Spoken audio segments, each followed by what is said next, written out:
people, see this video, watch it. For those of you that think that marriage is a scam, that you can't marry your husband or your wife and you people will still be together till Jesus come. A lot of people has believed in that because of what is happening in our society now. Woman does not want to be humble, husband does not want to be humble. Watch this video and see from today if you will not learn from this video. Wise who are not wise. I've been very lucky. I have a wife who helps, who keeps the home. Lolo Mercy Ozako Wakwe, the wife of this man sitting near me. Innocent Wanyan Wakwe. We have been married this April 19th of 2025. 60 years. This girl, God just selected her for me. When I left for England, leaving her at Port Harcourt, her friends were taunting her, so that man is gone. But I gave her assurance. She was allowed to do her school cert. When she dropped the pen after the exam, we had arranged for her to come to England. And that's what happened. And as she was going to England, those who were taunting her swallowed their words. And he booked me first class. I was eating at the captain's table. She gave me her word, and this was her word. We didn't lie to each other. We called a spade a spade. If we had food to eat, we ate. If we didn't, we endured it. She listened to me. Any differences, we resolved by discussion. Whatever we needed to do, we discussed and agreed.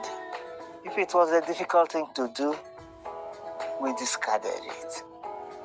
We didn't listen to gossips. And we prayed always for God's guidance. Always. And God did give us guidance. In England, both Nigerians, Europeans, all kinds of nationalities get attracted to us because we are always together. He told me that very day I arrived how he wants his house to be run. And I understood whom I'm marrying, a disciplined man. I now realize that from childhood he met white people, Lutheran missionaries, because my father-in-law took half of his land and gave to the mission.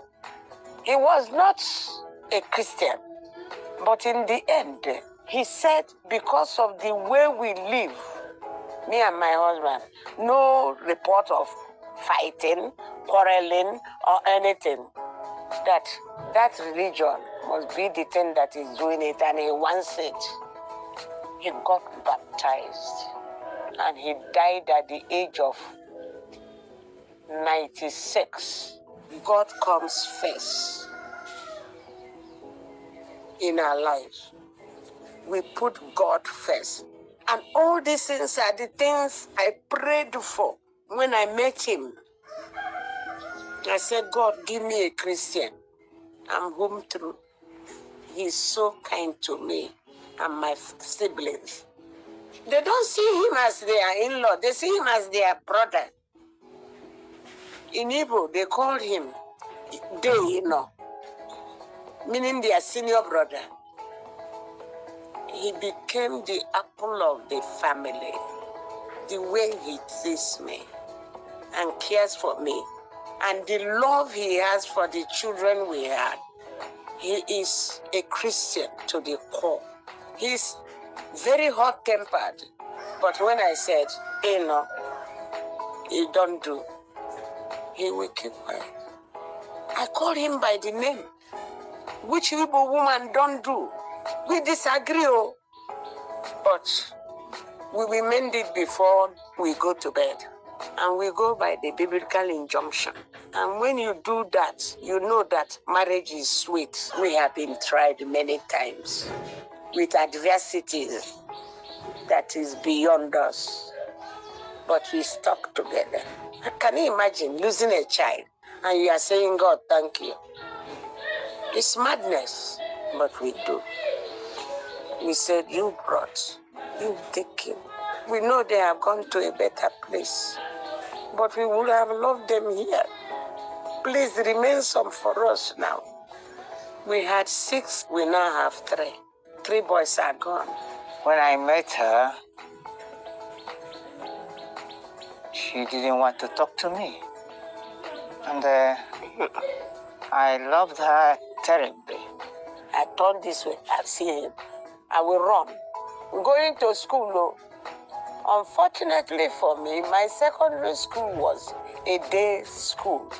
So as I'm going to school, he will follow me on the bicycle. But I will follow the rail track where civilians are not allowed. My siblings like him, but my younger brother, immediate younger brother, who now became the ambassador to Belgium when he finished his studies in England and came back. Nigerian ambassador. J.O.B. Roha. He came. I always tell him everything. I say, see that UAC boy, he's giving me problem. He said, who? I said, that boy now that comes to the house with his rally bicycle. He said, hey, do you know who he is? I said, no. He said, he's one of the Port Harcourt center back of Port Harcourt Red Devil. That's the football team. I said, the Red Devil that won the FA Cup last year. He said, yes. Does he play? He said, very well. I'm the boot boy that carries his boot. That's how I go to watch every match now. And I say, this man is wrapping around me. He didn't know he was my brother either, but he knows the boy. You know those little boys that carry the boot and they hold the players, and that's what my brother was. I said, He said, he's a good man, though. He gives me money. My uncle said, look here, that is a responsible man. He doesn't, even in front of your uncle, he can't cheat you. I dared enter his house, and I saw the orderliness and the way he lived. He started scolding me. He said, I can go. He doesn't want any more. That you think all the beautiful women in my office, I ignored them. I'm looking after you for the past 3 years and a half. I said, I'm sorry. What do you want? He said, I want to marry you. I said, me? I'm just starting secondary school. By this time I was going to Form 3. You want a wife? Can you wait? He said, I will wait. I said, are you sure? He said, yes. So I said, I will marry you. He thought I was joking. He went and brought a sherry wine. He poured it in a glass. He said, take, drink that wine. I said, I don't eat in people's house. It's my policy. My father told us so. I looked at him sternly. He said, drink it if you want to marry me. I didn't know the tradition. I just sipped it and gave it back to him. He drank it. As he was drinking it, my uncle looked through the window. You people lock yourself. He just removed the wine and grabbed me. Did I know what I did? I said, no. You just said yes in the traditional way. And now, all these streaming people that comes, they want to marry you. Please, tell your father to stop gathering the wine. I said, no. In Igbo tradition, whether you are going to agree or not, your people must drink the wine. One day he said to me, actually, I have gotten admission to read in England. I said, what? You mean you are quitting? Who is sponsoring you? He said, well, God is there. My uncle is there. And they will sponsor me.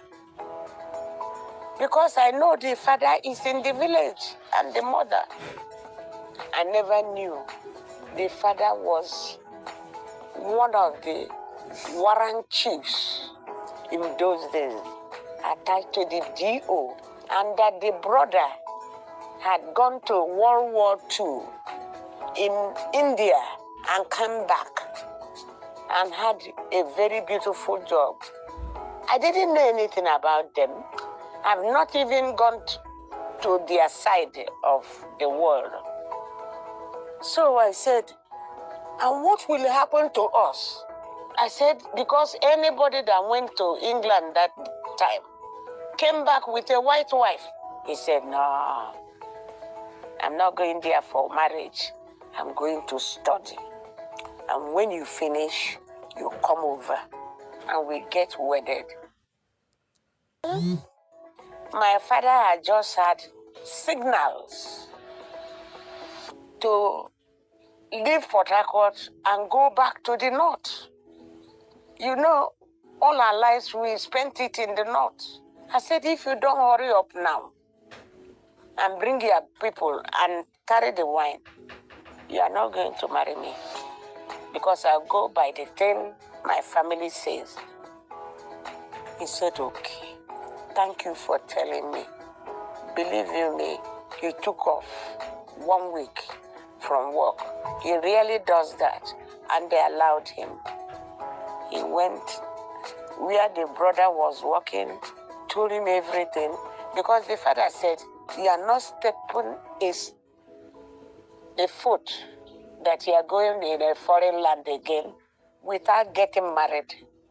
From the day he proposed to me, my mother was ever ready with the ingredients in case they come. And we gave them food. The brother said, I saw her pounding. Is she the one? He said, yes. She does everything. My mother taught me well. We have good parents who brought us up and who are not afraid to tell us, look, my son, my girl, you are wrong here. And you were brought up to listen to your parents. Our parents were not afraid talking to us. We were not afraid talking to our children.